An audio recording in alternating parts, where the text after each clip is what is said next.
I used to believe that if you gave love everything, all your trust, all your heart, it would never turn its back on you.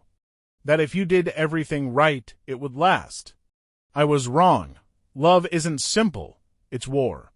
A quiet war that starts with a look, with a pause, with a message at midnight. And before you know it, someone's walking away, and someone's left standing in the ashes. My name is Claire.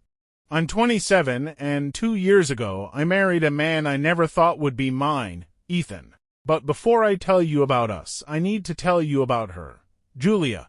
We met when we were 18, the first day of college. I was quiet, awkward, the kind of girl who kept her head down and her dreams in journals. Julia was the opposite, loud, magnetic, fearless. People were drawn to her. She knew it. She owned it. She saw me sitting alone in the cafeteria that first week. She walked right up to me, plopped her tray down, and said, "You look like you need someone to make your life more interesting." She wasn't wrong. From that day on, we were inseparable. We talked about everything, childhood secrets, our futures, what kind of wedding dresses we wanted. We planned to be each other's maids of honor. Nothing could touch us, or so I thought. Then came Ethan. It was the fall of junior year. We went to a party, Julia's idea, of course. I didn't even want to go. But she dragged me out, shoved a dress into my arms, and said, "Tonight we don't play safe. Tonight we live." That was the night she met Ethan. He was standing by the back wall, sipping a beer and looking like he didn't want to be there either. Julia made a beeline for him. She introduced herself. He smiled. By the end of the night, they were sitting on the roof, talking like they'd known each other forever. I watched from below. It should have meant nothing to me. But something twisted inside me. I pushed it down, told myself I was just being overprotective, that I didn't want to see her hurt him, or the other way around. They started dating the next week. For the first 2 months, it looked perfect. They were that couple everyone noticed, beautiful, happy, like they were plucked from some movie. But I saw the cracks first. Julia wasn't made for stability. She flirted with other guys, got bored easily, picked fights just for the drama. Ethan didn't see it. Or maybe he didn't want to. And then she cheated. It wasn't even some huge, dramatic betrayal. It was casual, like it meant nothing to her. A guy she met on a weekend trip. She told me about it with a shrug. "He'll get over it," she said. "He's sensitive.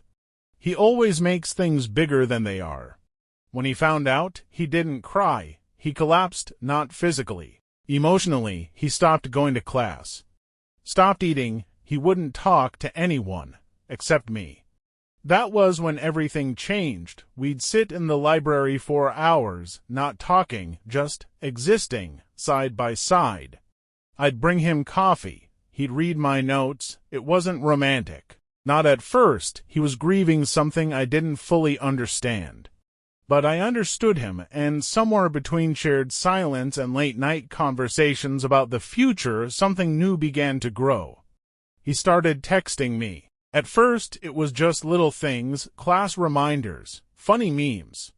But then it became more personal. One night, he texted, "I don't know why she didn't love me." What was wrong with me? I stared at the screen for a long time before replying. "There's nothing wrong with you. She just didn't know what she had." The next day, he showed up with my favorite flowers. "I needed to say thank you," he said. "You've kept me breathing." I didn't know what to say. He kissed me 3 weeks later. And I kissed him back. We didn't tell Julia. She had already moved on, new boyfriend, new city, new chaos, but when she found out, she called me. She didn't yell. She laughed. "Wow," she said. "I always knew you had a thing for him. You were so obvious. But I never thought you'd actually go for it. Kinda pathetic, Claire." I tried to explain. I told her it wasn't about revenge or replacing her or anything twisted like that. But she didn't care. "You were always the backup plan," she said. "You know that, right?" The safe choice. Her words haunted me. But Ethan, he loved me. He made me feel like I was enough. Like maybe, for once, I wasn't second best. He proposed a year later. Julia wasn't invited to the wedding. She didn't even send a text. I thought we were finally free. But love stories don't end just because the vows are said. Sometimes they're just getting started. 2 years later, she came back, no warning, no reason. Just showed up at our door with that same flawless smile. "Hey," she said, "thought I'd drop by. I'm in town for a bit." I didn't want her in my house. I didn't want her near him. But Ethan said we should be polite. So she stayed for dinner. She laughed at his jokes. Called back memories from their time together.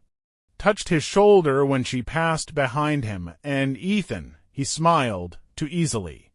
Later that night, I asked him, "Does she still mean something to you?" He paused. Not like that, but not no. Over the next few days, Julia kept reaching out, texts, invites, little coincidences. I asked Ethan to block her. He said I was overreacting. Then one night I saw the message, "Do you ever think about what we had?" I froze. He saw me reading it and stood silently. I didn't reply, he said.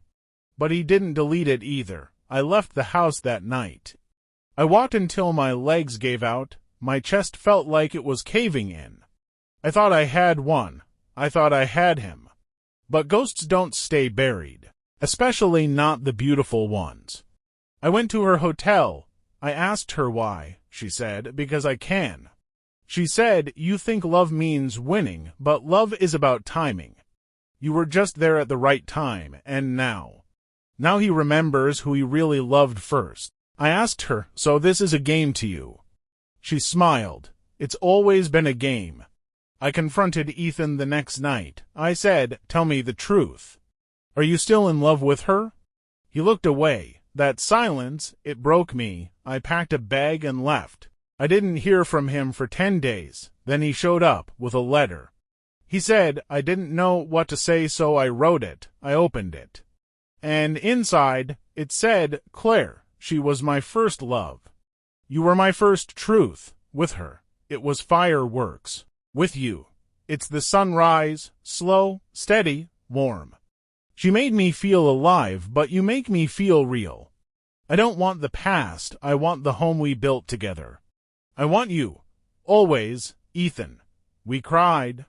We went home. We started over. Julia disappeared after that. But sometimes I still check the mail, half expecting another picture, another message, another ghost. But nothing comes, just peace, real peace. And now, every morning, when Ethan reaches for my hand, I know it's real. Because love isn't about who had someone first. It's about who stayed.